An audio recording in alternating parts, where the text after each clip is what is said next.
Very good evening. Welcome to the debate. Operation Sindoor ఎప్పుడు మొదలైంది, ఎందుకు మొదలైంది? ఏప్రిల్ 22వ తేదీన పహల్గాంలో ఉగ్రవాదులు ముష్కర్లు అమాయకమైన మన పౌరుల్ని 26 మందిని పొట్టన పెట్టుకున్న నేపథ్యంలో ఆ 2 రోజుల పాటు చాలా మల్లగుల్లాలు పడి దాని మీద ఎంతో కసరత్తు చేసి దీన్ని ఎలా ఎదుర్కోవాలి, దీనికి బుద్ధి చెప్పాలి, ఈ ఉగ్రవాదులకి ఉగ్రవాదాన్ని పెంచి పోషిస్తున్న పాకిస్తాన్కి ఎలా బుద్ధి చెప్పాలి అనే ఒక వ్యూహరచన చేసిన భారత ప్రభుత్వం చాలా సింబాలిక్గా వాళ్ళు హిందువులా కాదని అడిగి మరీ చంపారు కాబట్టి హిందూ మతాన్ని ఒక రకంగా టార్గెట్ చేసి మరీ చంపారు కాబట్టి హిందూయిజంలో భర్తలు చనిపోతే మన మహిళలు ఆ సింధూరం తీసేస్తారు కాబట్టి ఆ సింధూరాన్ని సరిపేయడమే వాళ్ళ టార్గెట్ కాబట్టి ఆ సింధూరం లక్ష్యంగా ఆ సింధూరమే మా సింబాలిక్గా వచ్చేలాగా ఆపరేషన్ సింధూర్ అని ప్రభుత్వం పేరు పెట్టి ఈ నెల 7వ తేదీన స్ట్రైక్ చేసింది ఉగ్రవాద శిబిరాల మీద పాకిస్తాన్లో, అలాగే ఐఓకేలో, ఇండియన్ ఓన్డ్ కాశ్మీర్లో. వాళ్ళు పిఓకే అంటారు, మనం ఐఓకే అనుకుందాం. సో దీని మీద చేసిన శిబిరాల మీద దాడి చేసిన ఆ తర్వాత పాకిస్తాన్ అటు నుంచి రిటాలియేషన్ మొదలుపెట్టింది. 3 రోజుల పాటు మనం చూసాం. ఓకే, ఇదంతా మనం రోజు చర్చిస్తూనే ఉన్నాం. యుద్ధము, కొంతమంది చనిపోయారు, మన వాళ్ళు అమాయక పౌరులు ఇదయ్యారు, మన వాళ్ళు సైనికులు వీరమరణం పొందారు, మన వాళ్ళు ఒక 3-4 సైనికులు వీరమరణం పొందారు. ఇంతియాజ్ అనే ఒక BSF SI ఆయన కూడా చనిపోయారు మన వైపు నుంచి. అటువైపు నుంచి చాలామంది చనిపోయారు. ఉగ్రవాదులు చాలామంది చనిపోయారు. పాక్ ఆర్మీలో కూడా ఒక 34 మంది చనిపోయారని ఇవాళ మన సైనికాధికారులు చెప్పారు. పాకిస్తాన్ ఆర్మీలో సైనికులు కూడా చనిపోయారని. సో ఇదంతా ఒక ఎత్తు.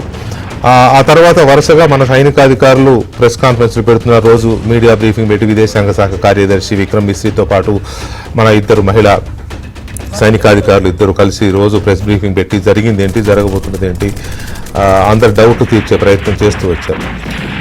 నిన్న కూడా త్రివిధ దళాలకు చెందిన అధికారులు, ఉన్నతాధికారులు జరిగింది ఏంటి, ఎక్కడెక్కడ మనం డ్యామేజ్ చేయగలిగాం పాకిస్తాన్ని, మన వైపు ఎక్కడ డ్యామేజ్ జరిగింది, మనం ఎలాగా దాడి చేసాం, పాకిస్తాన్ ఎలాగా దాడి చేసింది, వాటిని మనం ఎలా తిప్పికొట్టాం, ఎక్కడెక్కడ పాకిస్తాన్లో మనం డ్యామేజ్ చేయగలిగాం, దాదాపు 10 ఎయిర్ బేసెస్ని మనం టార్గెట్ చేసాం, డ్యామేజ్ చేసాం, ఏ ఆయుధాలు మనం వాడాం, బ్రహ్మాస్ లాంటి క్షిపణిని, ఆకాశ్ లాంటి క్షిపణిని కూడా మనం వాడాం.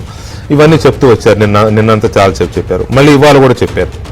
ఇవాళ కూడా ఇంకొంచెం నెక్స్ట్ లెవెల్లో చెప్పారు, కానీ సేమ్ ఇంచుమించు అదే కంటెంట్తో చెప్పారు.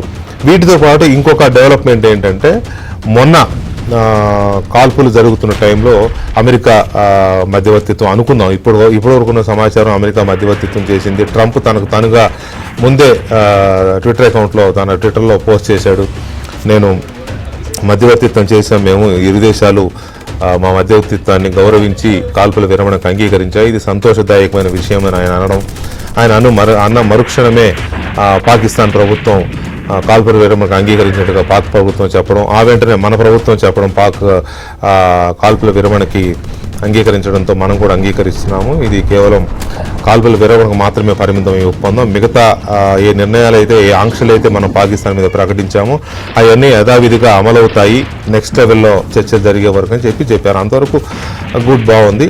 ఆ తర్వాత 2 director generals military operations DGMOs, అటువైపు DGMO ఇటువైపు DGMOల మధ్య ఇవాళ చర్చలు ఉంటాయని కూడా చెప్పారు. మధ్యాహ్నం 12 గంటలుగా చర్చలు జరుగుతాయని చెప్పారు. కాసేపటికే ప్రకటన వచ్చింది, సాయంత్రానికి వాయిదా పడ్డాయని. అంటే అంత హై లెవెల్ చర్చలు, ముందే ఫిక్స్ అయిన చర్చలు, 12 గంటలకు అనుకున్న చర్చలు ఎందుకు వాయిదా పడ్డాయి, ఇది ఒకటి తెలియదు. తర్వాత సాయంత్రం 5 గంటలకు అన్నారు, రైట్, అనుకున్నట్టుగానే 5 గంటలకి కూర్చున్నారు. 1 గంట సేపు ఇద్దరి మధ్య హాట్ లైన్లో చర్చలు జరిగాయి. చర్చల సారాంశం ఏంటో ప్రభుత్వం బయట చెప్తే తప్ప తెలియదు, మనకి తెలిసే అవకాశం లేదు. సో ఇది ఒకటి. సో ఈ కాల్పుల విరమణ నేపథ్యంలో ఇవన్నీ జరుగుతున్నాయి, బాగానే ఉంది. మరి మొన్న శనివారం కాల్పుల విరమణ ఒప్పందం కుదిరిన తర్వాత పాకిస్తాన్ ఎందుకు మళ్ళీ దాడి చేసింది? రాత్రి 11 గంటల వరకు విపరీతంగా డ్రోన్లతో, మిసైల్స్తో ఎందుకు దాడి చేసింది? విరమణ 5 గంటల నుంచి విరమణ అమల్లోకి వస్తుందని చెప్పిన తర్వాత 2 దేశాలు, అటు అమెరికా చెప్పింది, ఇటు పాకిస్తాన్ చెప్పింది, ఇండియా చెప్పింది కదా. చెప్పిన తర్వాత పాకిస్తాన్ వైపు నుంచి 3 రాష్ట్రాల మీద, జమ్మూ కాశ్మీర్ మీద, రాజస్థాన్ మీద, తర్వాత గుజరాత్లోను కచ్ ప్రాంతంలో కూడా కొన్ని ఇవి పడ్డాయి, డ్రోన్స్ పడ్డాయి. సో ఇలాంటివన్నీ ఎందుకు జరిగాయి? ఎవరు ఏ ధైర్యంతో పాకిస్తాన్ ఈ పని చేసింది? అసలు పాకిస్తాన్కి తన మీద తనకు నియంత్రణ ఉన్నదా? ఒక మాట చెప్పిన తర్వాత అంతర్జాతీయ స్థాయిలో ఒప్పుకున్న తర్వాత ఆ రాత్రి ఎందుకు జరిగాయి 11 గంటల వరకు అనేది మన వాళ్ళు తిప్పికొట్టుండొచ్చు, అది వేరే విషయం. మన వాళ్ళు తిప్పికొట్టారు, తిప్పి కొడతారు, ఎప్పుడైనా తిప్పి కొడుతూనే ఉంటారు. కానీ ఒప్పందం కుదిరిన తర్వాత ఎందుకు ఉల్లంఘించింది, ఒప్పందాన్ని ఉల్లంఘించింది అనేది ఒక పాయింట్. తర్వాత మన సైనికాధికారులు పదే పాకిస్తాన్కి ఎంత నష్టం జరిగింది అనేది చెప్పడంలో వ్యూహం ఏంటి, ఉద్దేశం ఏంటి? పాకిస్తాన్ మనం బాగా దెబ్బ కొట్టాం అని చెప్పి, ఎందుకంటే ఇప్పుడు ఎప్పుడైతే కాల్పుల విరమణకి ఒప్పుకుందో మన దేశం కూడా, భారతదేశంలో చర్చ ఇంకొక రకంగా వెళుతోంది. అప్పటి వరకు ఉన్న చర్చ కొంత డైల్యూట్ అయిపోయి చాలా మంది ఇంత దాకా వచ్చిన తర్వాత మనం గాయపడి బాధపడుతున్న నేపథ్యంలో ఇప్పుడు విరమణకి ఎందుకు ఒప్పుకున్నారు అనే చర్చ చాలా బలంగా జరుగుతోంది. సపోర్ట్ చేస్తున్న వాళ్ళు ఎంతమంది ఉన్నారో దాన్ని విభేదిస్తున్న వాళ్ళు కూడా అంతేమంది ఉన్నారు. సో దీంతో ఒక రకమైన హీటెడ్ డిబేట్ ఇప్పుడు మన కంట్రీలో కూడా మొదలైంది. మన ప్రభుత్వం కాల్పుల విరమణకు ఒప్పుకోకుండా ఉండాల్సింది అని. ఎందుకంటే ఒప్పుకున్నా కూడా పాకిస్తాన్ ఆగలేదు ఆ రోజు. సో ఇది ఒక చర్చ. సో నిన్న ఇవాళ మన అధికారులు ప్రెస్ బ్రీఫింగ్లు పెట్టి పాకిస్తాన్ మనం ఎంత నష్టం చేసాం ఇదంతా ఎందుకు వివరిస్తున్నారు అంటే, పాకిస్తాన్ మీద మనం చెప్పుకోదగ్గ స్థాయిలోనే దెబ్బ కొట్టాం, పాకిస్తాన్ని మనం అనుకున్న విజయం సాధించాం, దాదాపు 100కు పైగా ఉగ్రవాదులను చంపగలిగాం, తుదముట్టించగలిగాం, ఇవి చెప్పడం ఒక ఉద్దేశం. మనం అనుకున్నదిలో చాలా వరకు విజయం సాధించామని చెప్పడం ఉద్దేశం అయి ఉండొచ్చు. రెండవది, ఇప్పుడు కాల్పుల విరమణకి ఫర్ ఇన్స్టెన్స్ ఈ ప్రస్తుతానికి కాల్పుల విరమణకు మనం అంగీకరించినా కూడా ఎక్కడా కూడా మనం తగ్గలేదు, మనం చాలా బలంగా ఉన్నాం, పాకిస్తాన్ మన ముందు నిలబడలేదు అని ఈ దేశ ప్రజలకు ఒక భరోసా ఇవ్వడం కోసం ఈ పదే సైనికాధికారులు వచ్చి చెప్తున్నారా అనేది ఇంకొక అంశం. తర్వాత సడన్గా లేట్ ఆఫ్టర్నూన్ వచ్చిన బ్రేకింగ్, రాత్రి 8 గంటలకి అంటే మరి కాసేపట్లో మరో గంటలో ప్రధాని నరేంద్ర మోదీ జాతిని ఉద్దేశించి ప్రసంగించబోతున్నారు. ఇది గమనించాల్సిన విషయం ఏంటంటే, పహల్గామ్ దాడి తర్వాత ఆ తర్వాత జరిగిన పరిణామాలు, తర్వాత ఆపరేషన్ సింధూర్, ఆ తర్వాత వార్, కాల్పుల విరమణ, ఇప్పటి వరకు ఈ పరిణామాలు అన్నిటి నేపథ్యంలో మోదీ ఫస్ట్ టైం దేశాన్ని జాతిని ఉద్దేశించి ప్రసంగించబోతున్నారు. ఏం మాట్లాడబోతున్నారు మోదీ, ఏం మాట్లాడబోతున్నారు? ఆయన ఏమన్నా వివరణ ఇచ్చే ప్రయత్నం లేదా వివరించే ప్రయత్నం, కాల్పుల విరమణ ఎందుకు వచ్చిందని చెప్పే ప్రయత్నం కానీ, లేకపోతే ఎక్కడ మనం ఏ ఆంక్షలు పెట్టుతున్నామనే అంశంలో కానీ ఎలాంటి ఇది చేయబోతున్నారు, భారత ప్రజలకు ఎలాంటి భరోసా ఇవ్వబోతున్నారు? ఇప్పుడంతా దేశ ప్రజలు కోరుకుంటున్నారు ఒకటే, పీఓకే అనేది ఇక ఉండొద్దు, పీఓకే మనకు వచ్చేయాలి, మనది కాబట్టి మనకు వచ్చేయాలి. టార్గెట్ పాక్ అంటే పీఓకే, టార్గెట్ పాకిస్తాన్ కాదు, ఇప్పుడు పీఓకే మనకు అదే మన అంతిమ లక్ష్యం కావాలనే ఒక చర్చ ఉంది. కాబట్టి దాని మీద ఏమైనా మాట్లాడతారా అనే ఈ అంశాలన్నీ ఉన్నాయి. ఈ మొత్తం నేపథ్యం, యుద్ధం ఇక ఆగిపోయినట్టేనా?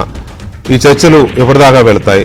మోదీ ఏం చెప్పబోతున్నారు? సైనికాధికారులు ఎందుకు పదే పాకిస్తాన్ ఎంత దెబ్బ కొట్టామని చెప్తున్నారు? ఈ అంశాలు కొంచెం ఆసక్తికరంగా ఉన్న నేపథ్యంలో దీని మీద చర్చను చూద్దాం. అలాగే ప్రధాని మోదీ ఏం చెప్పబోతున్నారు అనేది కూడా మన డిబేట్లోనే వస్తుంది. ఆయన చెప్పిన తర్వాత కూడా చెప్పిందని కూడా పాకిస్తాన్ ఇండియా మధ్య ఉన్న ఉద్రిక్తతలు, తర్వాత రెండు దేశాల మధ్య మిలిటరీ స్థాయిలో జరుగుతున్న చర్చలు, నెక్స్ట్ ఏం జరగబోతోంది, మరి కాసేపట్లో జాతిని ఉద్దేశించి ప్రసంగించబోతున్న మన ప్రధాని మోదీ, ఈ అంశాల అన్నిటి మీద మనం చర్చను చూడబోతున్నాం. చర్చలో మనతో రిటైర్డ్ ఆర్మీ అధికారి మేజర్ శ్రీనివాస్ గారు స్టూడియోలో ఉన్నారు. అలాగే retired air force commander Madhusudan Reddy గారు చర్చలో పాల్గొంటున్నారు. అండ్ రిటైర్డ్ ఆర్మీ అధికారి మేజర్ జనరల్ నందిరాజు శ్రీనివాసరావు గారు కూడా మనతో చర్చలో ఉన్నారు. మరి కాసేపట్లో విశ్లేషకులు మామిడి గిరిధర్ గారు జాయిన్ అవుతారు. అలాగే మోదీ గారి ప్రసంగానంతరం సంజయ్ పులిపాక గారు అండ్ పెంటపాటి పుల్లారావు గారు, సిబిఐ మాజీ జాయింట్ డైరెక్టర్ లక్ష్మణ్ గారు కూడా మనతో ఇప్పుడున్న ప్యానల్తో పాటు వారు కూడా జాయిన్ అవుతారు. ముందుగా శ్రీనివాస్ గారు నమస్తే అండి, వెల్కమ్. సో నా ఫస్ట్ క్వశ్చన్ ఏంటంటే, ఎందుకు పదే పదే మన అధికారులు, సరే మొన్నటిదాకా అంటే విదేశాంగ కార్యదర్శితో పాటు 2 మహిళా అధికారులు వచ్చి జరిగిన దాన్ని బ్రీఫింగ్ ఇచ్చారు. నిన్న ఇవాళ మెయిన్ అధికారులు వచ్చి జరిగిన దాని మీద పాకిస్తాన్కి ఎంత నష్టం జరిగింది నిన్నంతా చెప్పారు, మళ్ళీ ఇవాళ వచ్చి చెప్పారు. పెద్దగా డిఫరెన్స్ ఏం లేదు, ఆల్మోస్ట్ కొన్ని వీడియోలు ఫోటోలు చూపిస్తూ చెప్పారు. ఏం దాంట్లో వ్యూహం ఏంటి? పాకిస్తాన్ని మనం దెబ్బ కొట్టామని చెప్పడంలో వ్యూహం ఏంటి? ముందుగా ప్యానెల్లో ఉన్నటువంటి సీనియర్ ఆఫీసర్స్కి, డిగ్నిటరీ ప్యానెల్ కో ప్యానలిస్ట్కి అందరికీ నమస్కారం అండి. మనకి ఈ వార్ ప్రిపరేషన్ అనేటువంటిది ఇంకా కొనసాగుతుందండి. It's a part of war. Psychological warfare అనేటువంటిది నడుస్తుంది. ఇది కంటిన్యూస్ గా ఎప్పుడైతే మనకి పాకిస్తాన్ మొట్టమొదటిసారిగా తన యొక్క రౌండ్ ఇక్కడ ఎల్ఓసిలో తీవ్రతరం చేసిందో, అప్పటి నుంచి అది యుద్ధం చేస్తున్నాము అని ప్రకటించిందో, అప్పుడు దానికంటే ముందే సైకలాజికల్ వార్ఫేర్ అనేటువంటి స్టార్ట్ అయిపోయిందండి.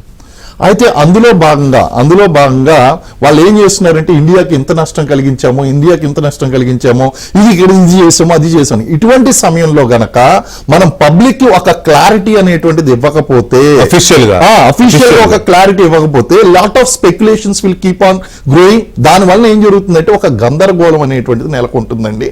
That might effect the entire scenario of the country and మన స్ట్రాటజీస్ మీద కూడా ఎఫెక్ట్ అనేటువంటి చూపిస్తుందండి. కాబట్టి దేర్ షుడ్ బి ఎంత ఇన్ఫర్మేషన్ ఇవ్వాలో అంత ఇన్ఫర్మేషన్ ఒక క్లారిటీ కోసం చెప్పవలసి వచ్చిందండి. అలాగే ఇప్పుడు ఇచ్చినటువంటి లాట్ ఆఫ్ మనకి డిజిటల్లో కనుక చూసినట్లయితే ఆ డిజిటల్ రెస్పాన్సిబుల్ సిటిజన్ అనేటువంటిది ఇప్పుడు లేటెస్ట్ గా మనం అందరం మాట్లాడుకోవాల్సింది ఒక సోషల్ రెస్పాన్సిబిలిటీ కాదు, డిజిటల్ రెస్పాన్సిబిలిటీ అండి. సో ఇక్కడ ఏంటంటే షేర్ చేయకూడనటువంటివి షేర్ చేయడం, లేకపోతే ఏదైతే స్ప్రెడ్ చేయకూడదో దాన్ని స్ప్రెడ్ చేసి అవన్నీ కూడా ఏంటంటే ఎనిమీకి డైరెక్ట్ గానో ఇండైరెక్ట్ గానో వాళ్ళ యొక్క సైకలాజికల్ వార్ఫేర్ లో మనం అంతర్భాగం అవుతున్నాం. ఫస్ట్ ఆఫ్ ఆల్ ఏం చేయాలంటే ఎవ్రీ రెస్పాన్సిబుల్, చాలా మంది అంటున్నారు కదా నాకు అవకాశం వస్తే కనుక నేను యుద్ధ భూమికి నన్ను పంపించండి. యుద్ధ భూమికి వెళ్ళక్కర్లేదు. Be act as a digitally responsible citizen. అంటే ఏది షేర్ చేయాలి, ఏది షేర్ చేయకూడదు అనేటువంటి విషయంతో పాటు కొన్ని స్పెక్యులేషన్స్ ఉంటాయండి. That will have lot of impact. రెండోది మనం ఎమోషనల్ గా ఫీల్ అవడానికి ఎమోషన్స్ వేరు, వ్యూహ రచన వేరు. ఇప్పుడు ఏం చేసినా సరే అది స్ట్రాటజీలో పార్ట్ కావచ్చు, లేకపోతే ఉద్దేశపూర్వకం కావచ్చు, లేకపోతే పరిస్థితులకు అనుగుణంగా అవన్నీ కూడా వాళ్ళకు వదిలేయాలి. ఏ విధంగా అయితే మనకి దేశ ప్రధాని మేము ఇవన్నీ కూడా మేము ఆర్మీకి వదిలిపెడుతున్నాం, వాళ్ళు they are in full hand of చెప్పారు. చెప్పినప్పుడు అది వాళ్ళకు వదిలేయాలి. అలాగే ఈ వ్యూహ రచనలో చూడండి, మనం ఇప్పుడు పాకిస్తాన్ చేస్తుంది ఏంటి అంటే వాళ్ళ ప్రతి మీటింగ్ లో కూడా మాకు ఇలా జరిగింది లాట్ ఆఫ్ ఇన్ఫర్మేషన్ మనకి ఇచ్చేసారు. మనకి ఇన్ఫర్మేషన్ వాళ్ళు ఇచ్చారు, మన దగ్గర ఇన్ఫర్మేషన్ ఉంది, కన్ఫర్మ్ చేశారు వాళ్ళు. అదే విధంగా మనం మాట్లాడినప్పుడు మనం ఒక్క ఇన్ఫర్మేషన్ మనం అఫీషియల్ గా ఇవ్వలేదు. వాళ్ళు మన యొక్క మీటింగ్స్ బట్టి కానీ లేకపోతే వేరే చర్చల ద్వారా కానీ ఏంటి అనేటువంటి ఇన్ఫర్మేషన్ వాళ్ళకి వెళ్ళలేదు. వాళ్ళు మాట్లాడించడానికి ప్రయత్నిస్తున్నారు. అది కూడా ఒక రకమైనటువంటి కన్ఫ్యూజన్ కి మన వాళ్ళు ఇంకా స్పెక్యులేట్ చేసుకున్నారు. ఈ సమయంలో మనకు కావాల్సింది ఏంటి అంటే మనం ఎంత తక్కువ మాట్లాడితే ఎనిమికి అంత తక్కువ ఇన్ఫర్మేషన్ అనేటువంటిది వెళ్తుంది. మన వ్యూహం అనేటువంటిది తెలియడానికి వీల్లేదు. మసూద్ రెడ్డి గారు నమస్తే అండి. నమస్తే మసూద్ రెడ్డి గారు, ఇక్కడ పాయింట్ ఏంటంటే పాకిస్తాన్ కి జరిగిన డ్యామేజ్ ని పదే ఎక్స్ప్లెయిన్ చేస్తున్నారు కదా మన ఆఫీసర్స్. నిన్నంతా ఎక్స్ప్లెయిన్ చేశారు, మళ్ళీ ఇవాళ కూడా ఎక్స్ప్లెయిన్ చేశారు. దీన్ని మనం ఎలా అర్థం చేసుకోవచ్చు? ఇప్పుడున్న సిచ్యువేషన్ లో సీజ్ ఫైర్ తర్వాత ఎక్స్ప్లెయిన్ చేస్తున్నారు కదా, దీన్ని ఎలా అర్థం చేసుకోవచ్చు? ఓకే, మీరు చూసే ఉంటారు పాకిస్తాన్ స్టార్టెడ్ అనే ఇన్ఫర్మేషన్ వార్ఫేర్ అండి. వాళ్ళ మీడియాలో కానీ wherever they are talking. In fact వాళ్ళు మనం అడుక్కున్నారు, మన సీజ్ ఫైర్ కావాలని అడుక్కొని that DGMO of Pakistan called off DGMO of India and requested మాకు సీజ్ ఫైర్ కావాలని చెప్పి అంతా చేసి మళ్ళీ అక్కడికి వెళ్ళి చెప్పారు మేమే గెలిచామని చెప్పి చెప్పుకున్నారు. ఇంకోటండి, అది కాకుండా lot of misinformation is being passed around. వాళ్ళు ఇక్కడ వాళ్ళ మీడియాలో కానీ వాళ్ళ ప్రెస్ రిలీజ్లలో కానీ they are telling lot of things. అంటే మేము ఇన్ని చేసాము, అంత డ్యామేజ్ చేసాము. థ్యాంక్ఫుల్లీ వాటన్నిటికీ రిబటల్ హెస్ బీన్ స్టార్టెడ్. మన మినిస్ట్రీ ఆఫ్ డిఫెన్స్ వెబ్సైట్ లో దే ఆర్ షోయింగ్ ఎవ్రీథింగ్, ప్రతి దానికి కూడా. And without any proofs, they not showing any proof. చెప్పడం తప్పితే ప్రూఫ్ చూపించడం లేదు. And doctored videos are being shown. So it is very important ఈ టైంలో మన దేశ ప్రజల మొరాల్ కోసం అని వీ షుడ్ కీప్ ఇట్. అంటే we are giving accurate information full time. అని ఎప్పుడు కూడా తప్పు చెప్పడం కానీ ఎక్కువ చెప్పడం కానీ చేయలేదు. We always said right from word go or fight is against terrorism అన్నాము, టెర్రర్ ఇన్ఫ్రాస్ట్రక్చర్ మనం డెమాలిష్ చేశాము, ఆ తర్వాత వాళ్ళు చేసిన ప్రతి యాక్షన్ మనం రియాక్ట్ అవుతున్నాం. ఓకే, సో ఫైనలీ వాళ్ళు ప్రతి మాట వినకుండా కంటిన్యూడ్ అటాకింగ్ అవర్ సివిలియన్స్ అండి. మీ సివిలియన్స్ మొరాల్ ఎంత లో అవుతుందో చూడండి. పాపం మన ఏం చేస్తున్నారు, మన ఆర్మీ ఏం చేస్తుంది, మన ఎయిర్ ఫోర్స్, మన నేవీ ఇంత పవర్ఫుల్ ఫోర్స్ అండ్ ఏం చేస్తున్నారు అనే డౌట్ రాకూడదని చెప్పేసి we have to present the facts to them. అందుకని more important is presenting the facts with evidence అండి.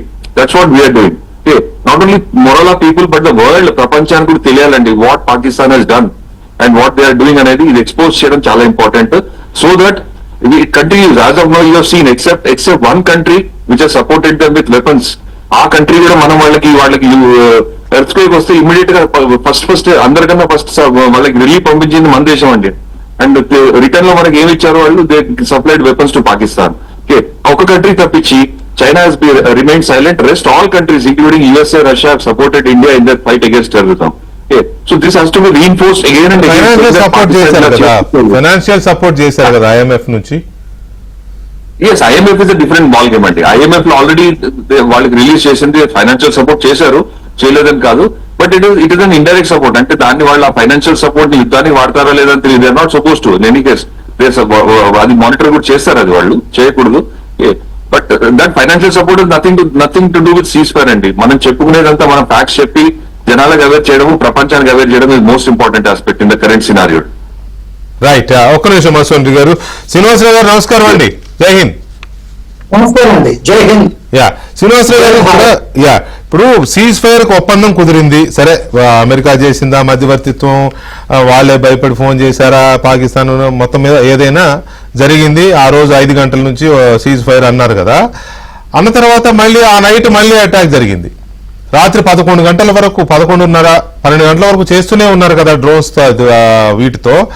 సో అది ఎందుకు జరిగింది అనుకుంటున్నారు మీరు? ఆ రోజు ఎందుకు జరిగింది? ఇలాంటి దేశాన్ని మనం నమ్మకంగా నమ్మగలమా, నమ్మి ఉండొచ్చా? ఫస్ట్ అండ్ ఫార్మోస్ట్ అండి, ఇది సీజ్ ఫైర్ కాదు. ఓకే, తెలుగులో అనువాదిస్తూ ఎట్లా ఉంటారో కానీ ఇది సీజ్ ఫైర్ కాదు. ఒక అండర్స్టాండింగ్ కి వచ్చాము. ఇప్పుడు మేము మా కాల్పులు ఆపుతున్నాము, ప్రొవైడెడ్ మీరు కాల్పులు ఆపితే. మీరు ఒకవేళ మళ్ళీ కాల్పులు జరిగితే మేము దెబ్బకు దెబ్బ కొడతాం, అంతకంటే ఎక్కువ కొడతామని చెప్పాం. కాబట్టి ఇది సీజ్ ఫైర్ కాదు. రెండోది, వాళ్ళు అడిగిన ఇది యుద్ధ విరమణ కానీ ఆ అండర్స్టాండింగ్ ని మనం ఒప్పుకున్న తర్వాత వాళ్ళు వెంటనే అమలు చేయలేదు. దీనికి కారణాలు వాళ్ళు చెప్పలేదు, మనం కూడా ఏమి చెప్పలేదు. ఎందుకంటే అది ఇంకా ఊహాగానాల్లో ఉంది. దానికి ఏమై ఉంటుంది? బహుశా పాకిస్తాన్ లో ఉన్న కోర్ కమాండర్స్ వాళ్ళ ఆర్మీ చీఫ్ చెప్పిన దాన్ని వినకుండా అన్నా ఉండాలి, దాన్ని కంటిన్యూ చేయడానికన్నా ఉండాలి. బయటికి వస్తున్నది ఏంటంటే వీళ్ళు త్వరగా, ముందేమో ట్రంప్ చెప్పేశాడు, తర్వాత వీళ్ళు పాకిస్తాన్ చెప్పేసింది, అందరికీ థ్యాంక్స్ చెప్పారు. కానీ వాళ్ళు చైనాని కన్సల్ట్ చేశారా లేదా అనేది తెలియదు. చైనాకి కోపం వచ్చింది, ఇదేమిటో మనం లేకుండా ఇది ఎట్లా స్టాప్ చేస్తావు అని చెప్పి. అయ్యేటప్పటికీ ఇది వాళ్ళు మొదలు కంటిన్యూ చేస్తూ ఉంటే వాళ్ళు అంటున్నారు ఇది చైనాని ఖుషి చేయడానికి ఏమో వాళ్ళు కంటిన్యూ చేయడం మొదలు పెట్టారు. దాన్ని ఒప్పందం వాళ్ళు ఒప్పుకోలేదు. అప్పుడు మన నేషనల్ సెక్యూరిటీ అడ్వైజర్ వాళ్ళ విదేశాంగ మంత్రితో పాటు మాట్లాడాడు చైనాతోని, ఇట్లా చేస్తే మేము మొత్తం ఇది కొట్టేస్తాము పాకిస్తాన్ని. అప్పటికే పాకిస్తాన్ చాలా దెబ్బతింది. అది ఎంత దెబ్బతిందో మన అఫీషియల్ సోర్సెస్ ద్వారా తెలియకపోయినా వాళ్ళకి తెలుసు. ఇంత పెద్ద దెబ్బ పాకిస్తాన్ లో వాళ్ళ చరిత్రలోనే ఉండదు. ఇన్ని యుద్ధాలు జరిగాయి కానీ ఇంత పెద్ద దెబ్బ ఎప్పుడూ తెలియదు. అది చచ్చిపోయే పావులాగా అయిపోయింది. ఇంకా అయ్యేటప్పటికీ వాళ్ళు గాబరా పడిపోయి వాళ్ళు ఏదో ఒకటి చేయాలి అని చెప్పి, మేము ఇంకా ఫైట్ చేస్తున్నాము అని చెప్పి వాళ్ళు అంటే మీరు చెప్పేది ఇప్పటి వరకు ఇంతకంటే ఇంతకంటే సుదీర్ఘ కాలం, ఇంతకంటే ఎక్కువ రోజులు యుద్ధాలు జరిగాయి. ఆల్మోస్ట్ జవహర్లాల్ నెహ్రూ ప్రైమ్ మినిస్టర్గా ఉన్నప్పుడు మన వాళ్ళు లాహోర్ దాకా వెళ్ళిన సైన్యాన్ని ఆల్మోస్ట్ మొత్తం ఆక్రమించుకునే టైంలో ఆయన వెనక్కి పిలిపించారని చెప్తా ఉంటారు కదా, వాస్తవం కూడా, విచ్ ఇస్ ఫ్యాక్ట్. అంతకంటే ఇప్పుడు ఎక్కువ డ్యామేజ్ చేయగలిగామా మనం పాకిస్తాన్ని? అవునండి, వాళ్ళవి ఏమి ఏంటంటే ఏరోడ్రోమ్స్, ఇది వాళ్ళ ఎయిర్ ఫోర్స్ బేసెస్ చాలా ఎక్స్పెన్సివ్ ప్రపోజిషన్ అండి. నేను ఆర్మీలో చేరినప్పటి నుంచి మా టార్గెట్ లిస్ట్ లో ప్రస్తుత ముఖ్యంగా ఉండే ఈ ఎయిర్ ఫీల్డ్సే. దాన్ని ఎప్పుడు కొట్టాలి, ఎట్లా కొట్టాలి అనేది వాళ్ళ ఎయిర్ డిఫెన్స్ సిస్టమ్ ని ముందు డౌన్ చేయాలి, నెక్స్ట్ వాళ్ళ ఎయిర్ ఫోర్స్ ని డౌన్ చేయాలి. దాని తర్వాత ఏదైనా వీలవుతుంది, గ్రౌండ్ ఆపరేషన్స్ కావచ్చు. ఈసారి ఆర్మీ, నేవీ, ఎయిర్ ఫోర్స్ అందరూ కలిసి జాయింట్ స్ట్రాటజీతోని, జాయింట్ ప్లానింగ్ తోని వాళ్ళని దెబ్బకొట్టారు. వాళ్ళ ఫస్ట్ అండ్ ఫార్మోస్ట్ వాళ్ళ ఎయిర్ డిఫెన్స్ సిస్టమ్ ని నాశనం చేశారు. దాని తర్వాత వాళ్ళ ఎయిర్ ఫోర్స్ ని, వాళ్ళ ఎయిర్ బేసెస్ ని నాశనం చేశారు. దాంట్లో ఏమేమి కొట్టారు, వాళ్ళ టార్గెట్స్ ఏమిటి, వాళ్ళ ఫ్యూయల్ డంప్సా, అమ్యునిషన్ డంప్సా, వాళ్ళ రన్వేసా, కమాండ్ కంట్రోల్ సిస్టమ్సా, రడార్సా, అవి మెల్లిగా తెలుస్తాయి. అటువంటిప్పుడు మనం చెప్తూనే వచ్చాం, మేము ఈ యుద్ధం టెర్రరిస్టుల మీద, వాళ్ళు మా టార్గెట్స్, వాళ్ళని కొట్టాము. దాంతో ఒకవేళ ఊరుకోనుంటే పాకిస్తాన్ బతికిపోయేది. కానీ వాళ్ళు వాళ్ళ పాకిస్తాన్ టెర్రరిస్టుల ఇది జనాజా, వాళ్ళ క్రిమేషన్ దీంట్లో రిచువల్స్ లో వాళ్ళ military officers, senior political people దాన్ని ఇన్వాల్వ్ అయ్యి, మేము కూడా అంటే basically what they are saying to say ఈ టెర్రరిస్టులతో పాటు మేము ఉన్నాము, వాళ్ళకి వాళ్ళ మిలిటరీకి ఏమి ఇది డిఫరెన్స్ లేదు అని చెప్పారు. మేము చెప్తూనే వచ్చాం, మీ మిలిటరీ మా టార్గెట్ కాదు, మేము కొట్టింది వీళ్ళ టెర్రరిస్ట్ క్యాంప్స్ నే అని చెప్పి. దాంతో వాళ్ళు ఊరుకుంటే సరిపోయేది. కానీ వాళ్ళు కావాలని తెచ్చుకున్నారు, బాగా దెబ్బ కొట్టాము. దాంతో పాయింట్ ఏంటంటే వీళ్ళు ప్రభుత్వాలేమో ఒప్పుకుంటాయి, అంటే మన ప్రభుత్వం, మన ఆర్మీ, మన సిస్టమ్, మనకున్న డిసిప్లిన్, మనకున్న పేట్రియాటిజం, ఇవన్నీ సెపరేట్. దీనికి పాకిస్తాన్తో కంపారిజనే లేదు అసలు. కానీ పాకిస్తాన్లో అలా కాదు. ప్రభుత్వం చేతిలో ఆర్మీ ఉంటుందా, ఆర్మీ చేతిలో ప్రభుత్వం ఉంటుందా, ఈ రెండు ఉగ్రవాదుల చేతిలో ఉంటాయో తెలియని ఒక గందరగోళమైన విఫల రాజ్యం కదా అది. సో అక్కడ సీజ్ ఫైర్, కాల్పుల విరమణకి సరే ఎవరు ప్రపోజ్ చేసినా, ఎవరు మీడియేట్ చేసినా విరమణకు ఒప్పందం కుదిరింది. సాటర్డే ఈవినింగ్ 5 o'clock నుంచి అమల్లోకి వచ్చింది. సో రైట్, బాగుంది. కానీ అమల్లోకి వచ్చిన తర్వాత కూడా తెగబడి కాల్పులు జరిపారు అర్ధరాత్రి వరకు అని అంటే, మరి ప్రభుత్వం మాట సైన్యం వినలేదా? సైన్యాన్ని డైరెక్ట్ గా మీరు అన్నట్టు చైనా ఆపరేట్ చేసిందా, లేకపోతే ఉగ్రవాదులు సైన్యం కలిసి చేశారా?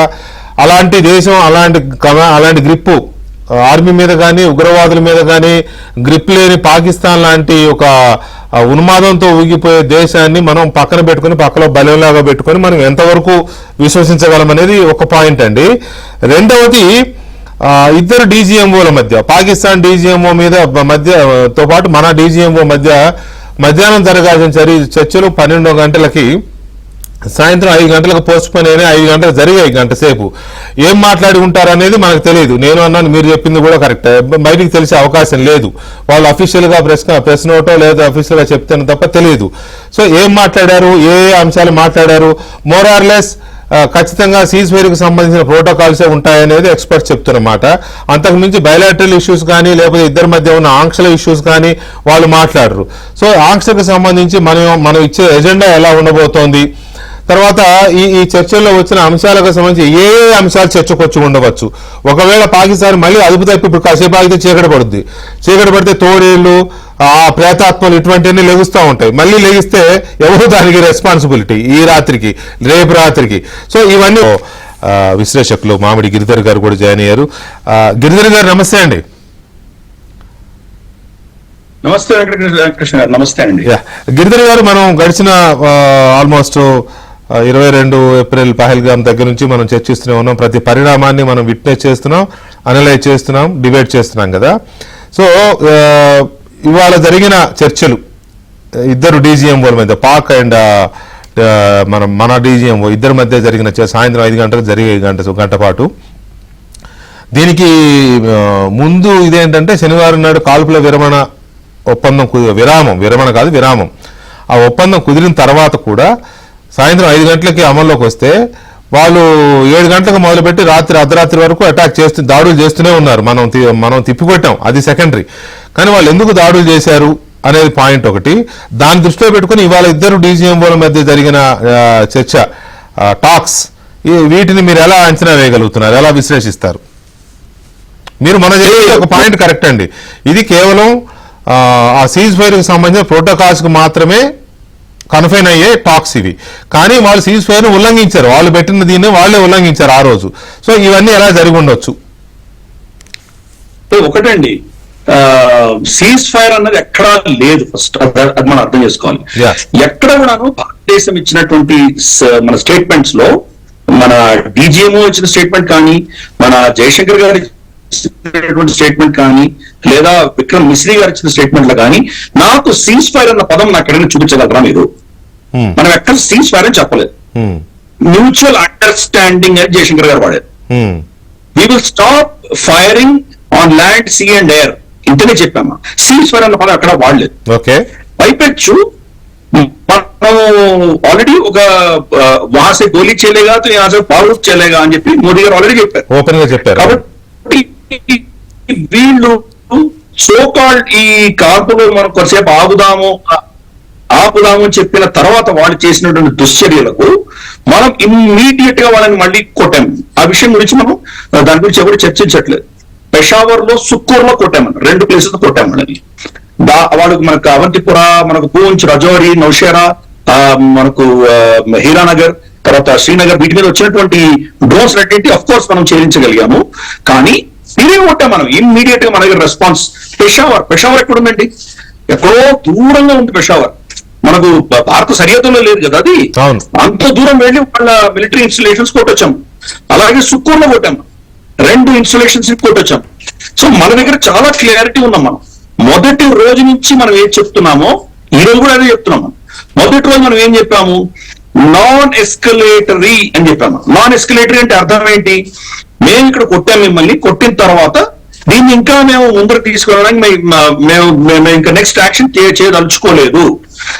మీరు ఆపితే మేము కూడా ఆపుతాము, మీరు ఆపకపోతే మేము కొడతాం. సో కాబట్టి పరిస్థితి ఏంటంటే ఈ సీజ్ ఫైర్ అన్న పదం అసలు వాళ్ళు ఎవరు వాడలేదు. కానీ ఈ కాల్పుల ఒక విధమైన రెస్ట్ తీసుకోవడం అనేది మొదటి రోజు చేస్తున్నాం మనం.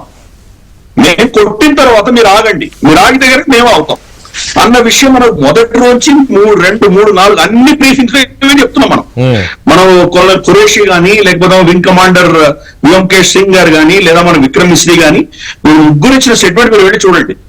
ఈ రోజు సో కాల్డ్ కాల్పుల విరమణ అన్న దానికి ఏం పేరు పెట్టినా మీరు, దాంట్లో ఏం తేడా వచ్చింది చెప్పండి నాకు. దాంట్లో ఏం తేడా రాలేదు కదా. అల్టిమేట్ గా మనం ఏం చెప్పాము?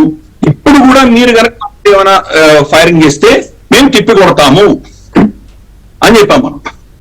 అవునా? మన స్టేట్మెంట్ ఇప్పుడు కూడా వాళ్ళు కనుక ఏమైనా మన మీద మళ్ళీ ఫైరింగ్ చేస్తే మళ్ళీ మనకి రెస్పాన్స్ ఉంటుంది మన మీద. అది మాత్రమే కాదు ఇంకొకటి కూడా మనం చెప్పాం క్లియర్ గా మొన్న. సరే, దీని విరామము శాంతి చర్చల ప్రతిపాదన పాకిస్తాన్ నుంచి వస్తే ఏంటనే దాని మీద మనం ఒక నోట్ రిలీజ్ చేసింది మన ప్రభుత్వం. ఏంటి అంటే ఇది కేవలం కాల్పులకు సంబంధించిన బ్రేక్ మాత్రమే. మనం ఏవైతే పోస్ట్ చేశామో, వాళ్ళ మీద ఆంక్షలు ఏవైతే మనం విధించామో అవన్నీ కంటిన్యూ అవుతాయి. నెక్స్ట్ లెవెల్లో చర్చలు వచ్చినప్పుడు చూస్తాం. కానీ ఇప్పుడు అవి ఏమీ చర్చకు రావు, అవన్నీ యథావిధిగా అమలవుతాయని చెప్పారు. ఇక్కడ పాయింట్ ఏంటంటే ఏప్రిల్ 22 పహల్గాం దాడి జరిగిన తర్వాత ఈ పరిణామాలన్నీ జరుగుతూ ఉంటే మోదీ గారు సరే చర్చలు, ఆయన చాలా బిజీగా ఉన్నారు, రోజు 2-3 హై లెవెల్ మీటింగ్స్, తర్వాత ఆయన వ్యూహము అధికారులు ఇవన్నీ ఉంటాయి. మనమేమి దాంట్లో ఒక క్షణం తీరిక లేకుండా డే అండ్ నైట్ ఉంటారు. ఇవాళ ఆయన కాసేపట్లో మరొక 20 minutes లో ప్రజల ముందుకు రాబోతున్నారు, జాతిని ఉద్దేశించి ఆయన మాట్లాడబోతున్నారు. సో ఇప్పుడు మోదీ గారు రావడాన్ని మీరు ఎలా ప్రిడిక్ట్ చేస్తున్నారు? దాన్ని ఎలా విశ్లేషిస్తారు? ఎందుకు వస్తున్నారు ప్రధాని అని? అంటే మనకు ఇంత ఘన విజయం వచ్చినా కానీ కూడా ప్రజల్లో భయంకరమైనటువంటి అసంతృప్తి మనం చూస్తున్నాం. మనం ఏదో పాకిస్తాన్ని కొట్టేయాలి, దాన్ని 4 ముక్కలు చేయాలి, 5 ముక్కలు చేయాలి, బలూచిస్తాన్ ఇండిపెండెంట్ చేయాలి, పిఓజేకి వెనక్కి తీసేసుకోవాలి, ఇంకా మోదీ గారు అది చేయబోతున్నారు. ఇటువంటి ఎక్స్పెక్టేషన్స్ అందరూ పెట్టుకున్నారు కదా. ఆ ఎక్స్పెక్టేషన్ మేనేజ్మెంట్ కోసమే ఆయన ఇప్పుడు మాట్లాడబోతున్నారు. ఆయన మన ప్రజలను ఉద్దేశించి మాట్లాడుతున్నారు. ఎందుకంటే ఆయన ముందు నుంచి చెప్తోంది ఏంటి, ఈ ఘటన చేసిన వాళ్ళని నేను శిక్షిస్తానన్నారు. అంతేగాని దాంట్లో పాకిస్తాన్ పేరు కూడా ఎత్తలేదని. అందుకనే మనం అప్పటి నుంచి మొదటి రోజు నుంచి ఈ రోజు దాకా, ఇన్ఫాక్ట్ ఈ రోజు మన DGMO వాళ్ళందరూ ఇచ్చినటువంటి ప్రెస్ బ్రీఫింగ్ కూడా వాళ్ళు ఏం చెప్పారు, మా యుద్ధం అన్నది ఒక్క నిమిషం అండి గిరిధర్ గారు. Donald Trump India Pakistan issue మీద మాట్లాడుతున్నారు, ఒకసారి అది చూద్దాం please. Research and development. Well, I said, well, research and development, other countries should pay research and development too. It's for their benefit. It was just one of those things, and the other countries would set a price, and they'd meet the price, and they'd say, if you don't meet the price, you can't sell it in our country.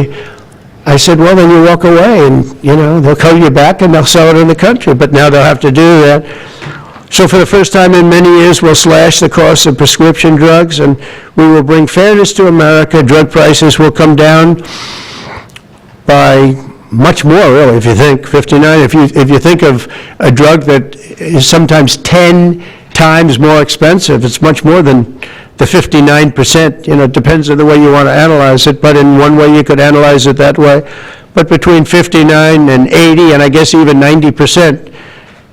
So when I worked so hard in the first term, and if I got prices down, remember I was the only one to ever get prices down for a full year, but I'd get them down like 2%, and I thought it was like a big deal. Well, we're getting them down 60, 70, 80, 90%, but actually more than that if you think about it in the way mathematically. And Farmer has to say, we're sorry, but we'll not be able to do this any longer to these countries that have been so tough. They've been very tough, nasty. It's trade. It's trade. And Farmer is also very powerful. And the Democrats have protected Farmer. This is the Democrats have protected Farmer. These are the Democrats. And by the way, I just called the Speaker of the House, and I just called the leader, our leader in the Senate, John Thune, Mike Johnson. Spoke to both of them. I said, when you score, you're going to have to score two things. You're going to have to, number one, score that hundreds of billions of dollars of tariff money is coming in. But even bigger than that, you're going to have to score that your cost for Medicaid and Medicare and just basically pharmaceuticals and drugs is going down at a level that nobody has ever seen before. It'll pay for the Golden Dome. I see the Golden Dome is there, see? That'll easily pay for the Golden Dome. And we'll have a lot of money left over. We need the Golden Dome, by the way, in this world. Although this world's a lot safer today than it was a week ago, and a lot safer than it was 6 months ago. We had people that had no clue what they were doing. So today Americans spend 70% more for prescription drugs than we spent in the year 2000. Think of that. Our country has the highest drug prices anywhere in the world by sometimes a factor of 5, 6, 7, 8 times. It's not like they're slightly higher. They're 6, 7, 8 times. There are even cases of 10 times higher. So that you go 10 times more expensive for the same drug, that's big numbers. Even though the United States is home to only 4% of the world's population, pharmaceutical companies make more than 2/3 of their profits in America. So think of that. With 4% of the population, the pharmaceutical companies make most of their money, most of their profits from America. That's not a good thing. Now, I think, by the way, pharmaceutical, I have great respect for these companies and for the people that run them. I really do. And I think they did one of the greatest jobs in history for their company, convincing people for many years that this was a fair system. And nobody really understood why, but I figured it out. For years, pharmaceutical and drug companies have said that research and development costs were what they are, and for no reason whatsoever. They had to be borne by America alone. Not anymore, they don't. This means American patients were effectively subsidizing socialist healthcare systems in Germany, in all parts of the European Union, they were the toughest of all. They were nasty. And I see that. I see that with trade too. European Union is in many ways nastier than China. Okay? And we just started with them. Oh, they'll come down a lot. You watch. We have all the cards. They treated us very unfairly. They sell us 13 million cars. We sell them none. They sell us their agricultural products. We sell them virtually none. They don't take our products. That gives us all the cards, and very unfair. So they're going to have to pay more for health care, and we're going to have to pay less. That's all it is. And believe it or not, because it's really the world we're talking about, not just the European Union, but because it's the world, the numbers are for the healthcare company not as bad as you would think. They'll make the same. I think the healthcare companies should make pretty much the same money. Right, welcome back to the debate. మనం ఇప్పటివరకు America అధ్యక్షుడు Donald Trump comments మనం చూసాం. ఆయన trade దీని గురించి మాట్లాడుతూ America and ఎలా మధ్యవర్తిత్వం చేసింది భారత్ పాక్ మధ్య అనేది. ఇక్కడ పాయింట్ ఏంటంటే ఆయన మాట్లాడిన దాంట్లో కీలకమైన అంశాలు మనం తీసుకుంటే ఈ క్రెడిట్ తన అకౌంట్లో వేసుకునే పనిలో ఉన్నాడు ఆయన. అర్థమైంది అది. బిజినెస్ మ్యాన్ ఈ క్రెడిట్ ని ఆయన ఏమంటాడంటే రెండు అణు దేశాల మధ్య, భారత్ పాకిస్తాన్ల మధ్య అణు యుద్ధాన్ని నేను ఆపాను. నోబెల్ ప్రైజ్ ట్రై చేస్తున్నాడండి ఆయన. తప్పలేదు. అమెరికా అధ్యక్షుడు except Biden, Joe Biden, all American presidents got Nobel prize. అది వాళ్ళు ముందు వాళ్ళకి ఇచ్చుకుంటారు. మనకు కూడా 3-4 వస్తాయి కానీ రేర్ అనమాట. మనం వాళ్ళకి శాంతి దూతలుగా మనం కనపడం వాళ్ళకి. సరే, ఓకే, అది సెపరేట్ ఇష్యూ అనుకోండి. నేనేమంటానంటే ఈయన అణుయుద్ధాన్ని ఆపానంటున్నాడు, కాల్పుల విరమణ కోసం ఒత్తిడి తెచ్చాను ఈ 2 దేశాల మీద అంటున్నాడు. కంప్లీట్ అవ్వకుండా ఒత్తిడి తీసుకొచ్చారు, అదే విరమణ ప్రకటించేసాడు. ప్రకటించిన వాళ్ళు ఇప్పుడు ఇంకొక ఇదేంటంటే ఇప్పటి వరకు మన గిరిధర్ గారు చెప్పినట్టుగా ఇది సీజ్ ఫైర్ అని ఎవరన్నారు అన్న పాయింట్ కరెక్ట్. ఆయన అన్నది మన వాళ్ళు ఎవరు అనలేదు సీజ్ ఫైర్ అని. కానీ ఇప్పుడు ట్రంప్ అంటున్నాడు ceasefire is a permanent one అంటున్నాడు. Ceasefire is a permanent one. Who told? ఎవరు ఒప్పుకున్నాడు సీజ్ ఫైర్ పర్మనెంట్ అని? ఒప్పుకున్నాం మనం చాలా క్లియర్ గా చెప్పాం ఇది విరామం మాత్రమే, మిగతా ఆంక్షలన్నీ కంటిన్యూ అవుతాయి నెక్స్ట్ లెవెల్ టాక్స్ వరకు అని చెప్పాం. ఇప్పుడు మోదీ ఏం చెప్తారో మనకు తెలియదు, మన ప్రధాని ఏం చెప్తారో అతను చెప్పేస్తున్నాడు. ఆ రోజు కూడా అతనే ముందు ట్వీట్ చేశాడు. అవునవును, మనకంటే ముందే. ఇది ఏదో సామెత చెప్పాడు, మన మీద సవారీ చేస్తున్నట్టుగా కనపడ్డా ఇది. అది ఒక రకంగా చెప్పాలంటే అండి ఆయన ఐడెంటిటీ క్రైసిస్. అమెరికా విధానం ఒకటైతే ట్రంప్ విధానం ఒకలా ఉంది. చైనా కంగారు పడుతున్నాడు. మీకు ఫస్ట్ ఆయన ఫ్యాక్ట్స్ చెక్ లేవండి. ఆయన ఫస్ట్ ఏం మాట్లాడాడు, కాశ్మీర్ కి భారతదేశానికి మధ్య ఈ సమస్య 1000 సంవత్సరాలు బట్టి నడుస్తుంది, మేము జోక్యం చేసుకోమని కూడా అన్నాడు. తర్వాత మళ్ళీ స్టేట్మెంట్ మార్చాడు. ఆయన దగ్గర ఫ్యాక్ట్స్ సరిగ్గా లేవు. రెండోది ఏంటి అంటే ఐడెంటిటీ క్రైసిస్. ఇదే డొనాల్డ్ ట్రంప్ యొక్క న్యూడ్ మైనపు బొమ్మని పబ్లిక్ లో పెట్టారు లాస్ట్ టైం. రెండోసారి నెగ్గాడు. అంటే అక్కడ ఉన్నటువంటి ప్రజలు హేట్ చేస్తున్నారు. ఎందుకంటే he is also having that unemployment, poverty issues అన్ని కూడా ఇష్యూస్ అక్కడ ఉన్నాయి. థర్డ్ టైం రావడానికి ట్రై చేస్తున్నాడు. అంటే ఈ 2 దేశాల మధ్య ఉన్నటువంటి గొడవని తనకు అనుకూలంగా మార్చుకుంటూ నేను ఈ 2 దేశాలతో ట్రేడ్ చేస్తాను అన్నాడు. ఈ 2 దేశాలతో వాణిజ్యాన్ని బలోపేతం చేస్తానంటున్నాడు. అంతే, ప్రతిదీ మనీ యాంగిల్ లో చూస్తున్నాడు, ట్రేడ్ యాంగిల్ లో చూస్తున్నాడు, క్రెడిట్ కొట్టేసే ప్రయత్నం చేస్తున్నట్టుగా కనపడుతోంది. మా మధుసూదన్ రెడ్డి గారు మరి కాసేపట్లో ఇంకా ఫర్ దట్ మ్యాటర్ ఇంకొక 13-14 నిమిషాల్లో మన ప్రధాని గౌరవ నరేంద్ర మోదీ జాతిని ఉద్దేశించి ప్రసంగించే ముందు ఈయన వచ్చేసి మళ్ళీ ఆ రోజులాగానే ఈ రోజు కూడా ఈయన వచ్చేసి నేను అది చేశాను, నేనే చేశాను, మొత్తం అణుయుద్ధాన్ని ఆపేశాను అనేస్తున్నాడు. అంటే ఎట్లా ఉందంటే అణుబాంబులు గాల్లో చేసే టైంలో నేను ఆపాను అనే తరహాలో ఆయన క్లెయిమ్ చేసుకుంటున్నట్టు కనపడుతోంది.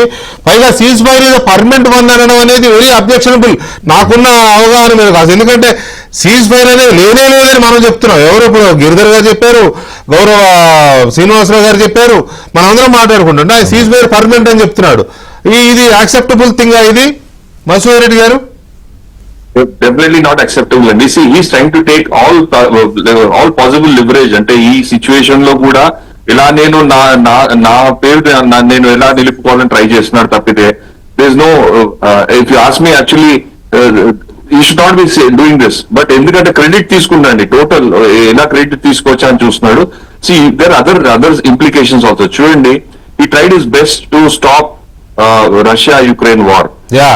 మీడియేట్ చేస్తాను, నేను సీజ్ ఫైర్ తెప్పిస్తాను. ఈ స్పోక్ ఎ లాట్. నేను చేయగలను ఇదని చిటికేసి చెప్పాడు. But there also he could not succeed అండి. ఓకే, రష్యన్ పుటిన్ అన్నారు ఏంటి, okay we will consider ceasefire అన్నాడు. But again it was negated.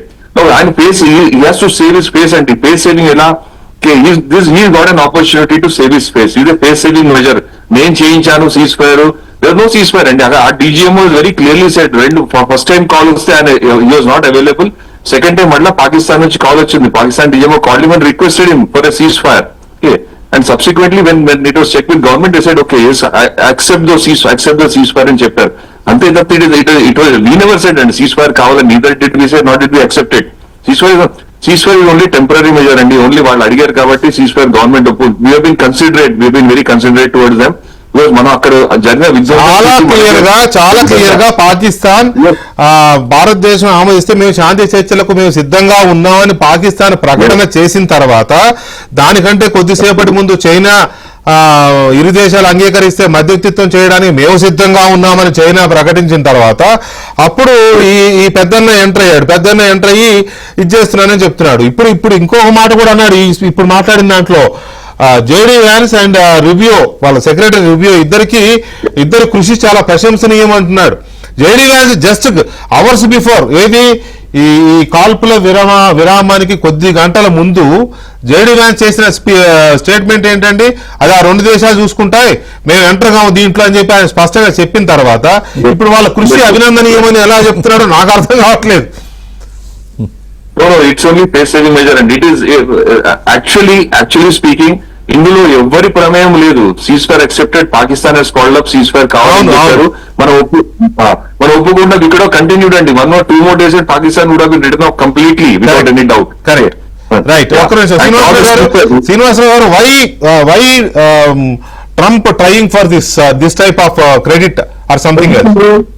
ఎప్పుడైతే ఒకసారి ఏమో జేడీ వ్యాన్స్ అన్నాడు ఇది మాకు సంబంధించిన విషయం కాదు అన్నాడు. సడన్ గా 24 గంటల లోపలే ఎన్నో యాక్టివిటీస్ జరిగాయి. అది ఎందువల్ల జరిగి ఉంటుంది? మన తరఫున మనం దాన్ని ఆల్మోస్ట్ నాశనం చేశాం. వాళ్ళ ఎయిర్ డిఫెన్స్ ని, వాళ్ళ ఎయిర్ ఫోర్స్ ని. మనం పై చేయిలో ఉన్నాం, వాళ్ళు దెబ్బతింటూ ఉన్నారు.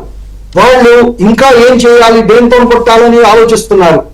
అప్పుడు బహుశా ఏమైంది అంటే దానికి కన్ఫర్మేషన్ లేదు.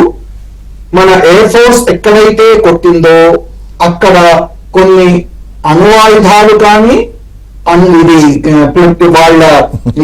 స్టోరేజ్ ఫెసిలిటీస్ ఉన్నారు. వాటిని కొట్టడం వలన ఆ 2 ఎర్త్ క్వేక్స్, వాళ్ళు రిచర్ స్కేల్లో 4.0 తర్వాత 5.4 అన్నారు. దాని వలన బహుశా దాంట్లో వాళ్ళు దాచిపెట్టిన, ఎందుకంటే అక్కడ ఎక్కడైతే కొట్టారో దాని చుట్టుపక్కల ఆ కొండల్లో చగాల్ హిల్స్ లో కానివ్వండి, కిరాణా హిల్స్ లో కానివ్వండి, అది అణువాయుధాలు ఉండి ఉంటాయి. దానివల్ల రేడియేషన్ వచ్చి ఉంటుంది.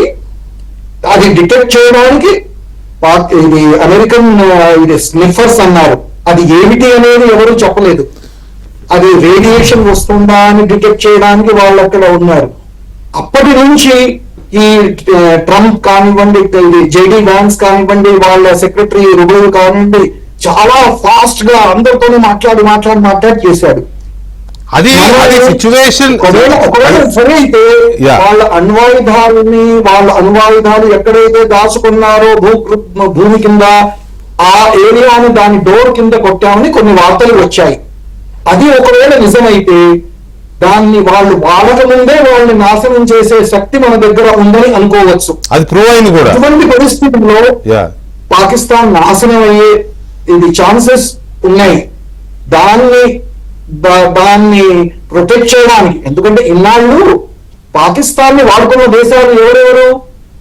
అటు యునైటెడ్ స్టేట్స్, చైనా. వాళ్ళ వార్స్ మనల్ని అడ్డుపెట్టడానికి, మనల్ని అణచడానికి, మనల్ని పైకి రాకుండా చేయడానికి, మనల్ని సబ్ కాంటినెంట్ లోనూ పెట్టడానికి వాళ్ళు పాకిస్తాన్ వాడుకున్నారు. రైట్. కానీ శ్రీనివాసరావు గారు పాకిస్తాన్ శ్రీనివాసరావు గారు ప్రైమ్ మినిస్టర్ మోదీ గారు మాట్లాడే